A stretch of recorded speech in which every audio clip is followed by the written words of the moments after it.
Hey guys, so today I want to talk about bigger tires again, and I want to cover this topic a little bit more. I'm on my gravel bike with 700 by 45 Kenda Alluvium tires. They're pretty substantial, and let me see if I can point the camera down enough.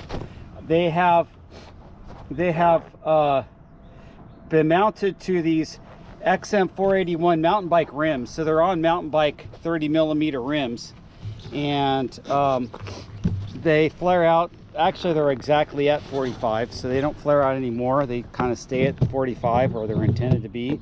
They are very high volume. I have cush core in there.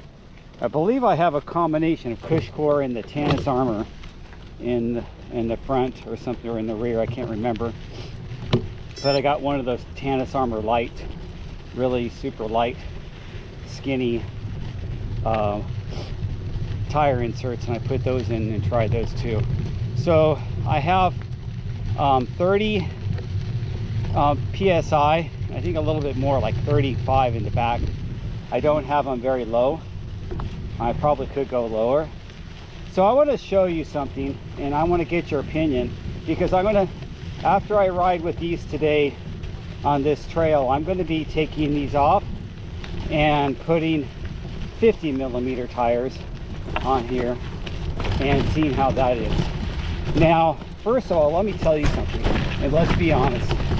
Riding in drop bars on chunky terrain is not where I like to be. It works, I can do it, but I don't feel as agile as I would be on my mountain bike, because of, obviously, because of the drop bar being narrow. These bars are 44, so they're not super narrow, but they're still narrow. I can get into the drops and brake.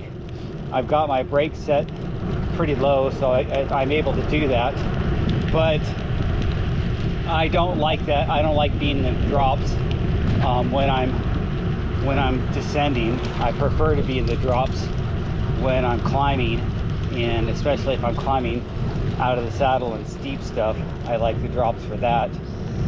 That's just been my way of dealing with a gravel bike. I don't come from a road bike background at all. I've never owned a road bike, and my gravel bike was my first kind of rendition of a road bike type of bike when I put slick tires on my gravel bike.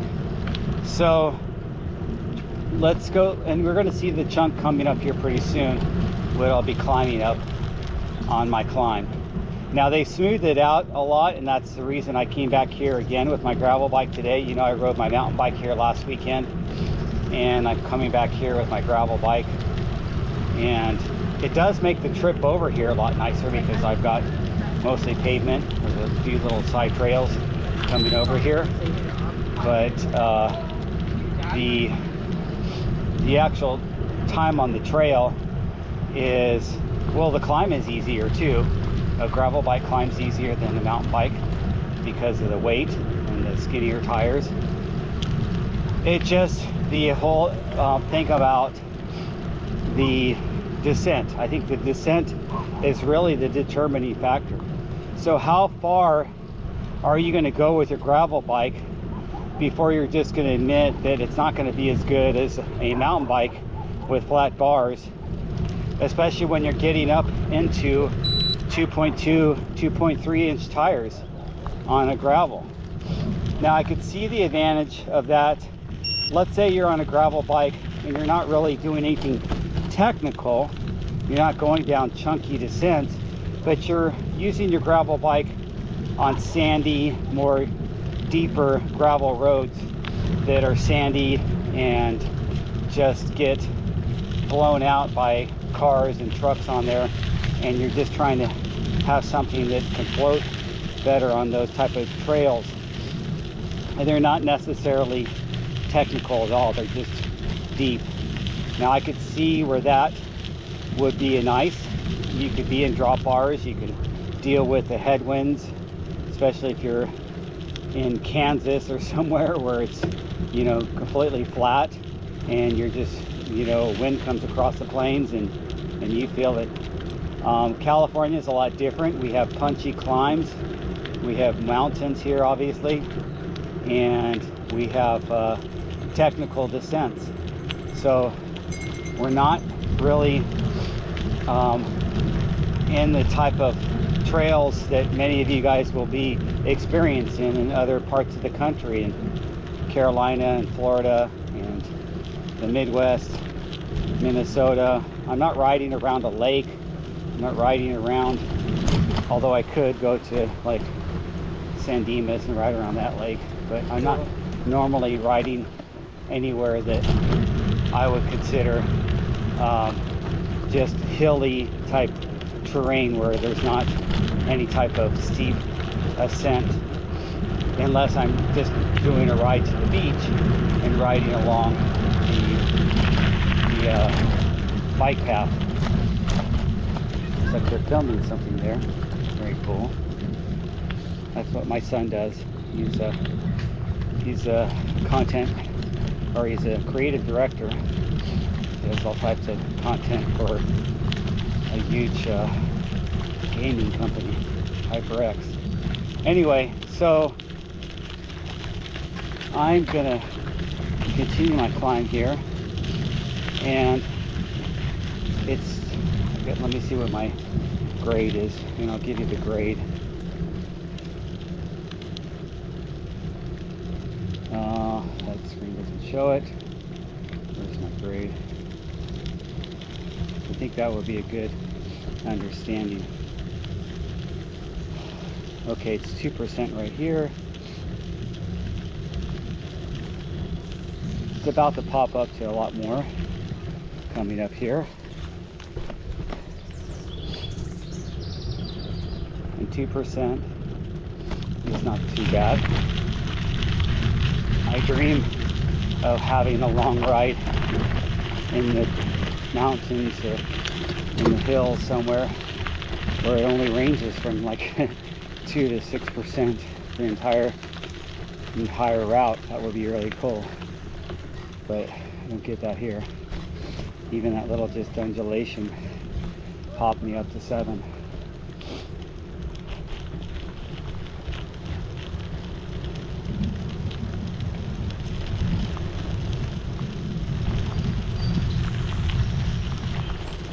So this is what you deal with here too at Brown, and especially if you're going to come on the weekends, you are going to get a lot of hikers with families on El Prieto, so be ready for that.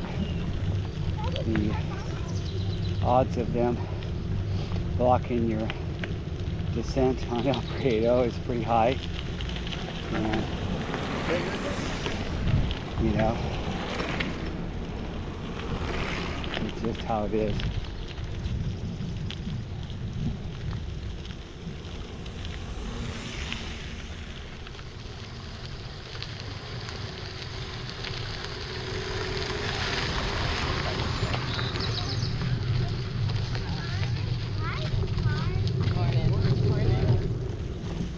Okay, so here we are. It's about to get a little chunky here. Not too chunky. They actually smoothed it out a lot. Like I said, the reason I'm back here with my gravel bike is I thought this is a good gravel fire road. Now it's just steep, but it's a good gravel fire road, and it's a perfect trail to test out my theory on should I go bigger. I can go all the way up to 2.1, 2.2 tires on this gravel bike, so I can go pretty big. And the next ones, because I already have them at home, are going to be 700 by 50, which are, the tread design is almost exactly like this, because they're the Gravel King, and they have pretty much the same tread design as Kenda's.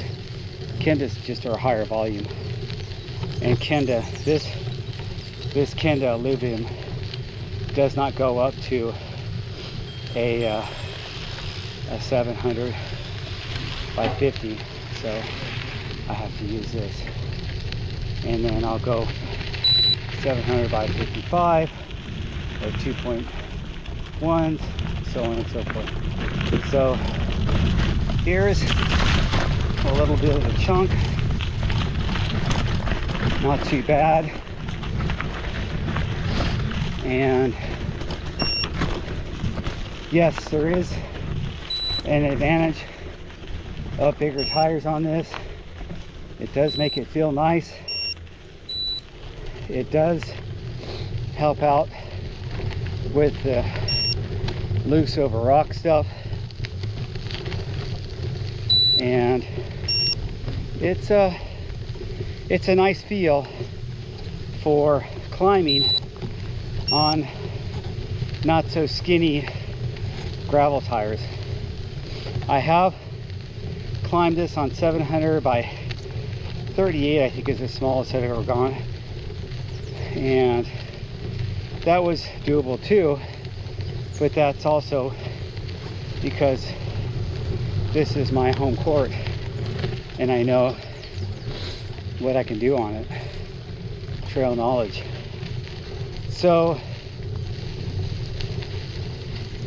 I'm going to stop right here, catch my breath, and then I'll bring you into some other demonstrations of what 700 by 45 tires look like and feel like on this type of terrain.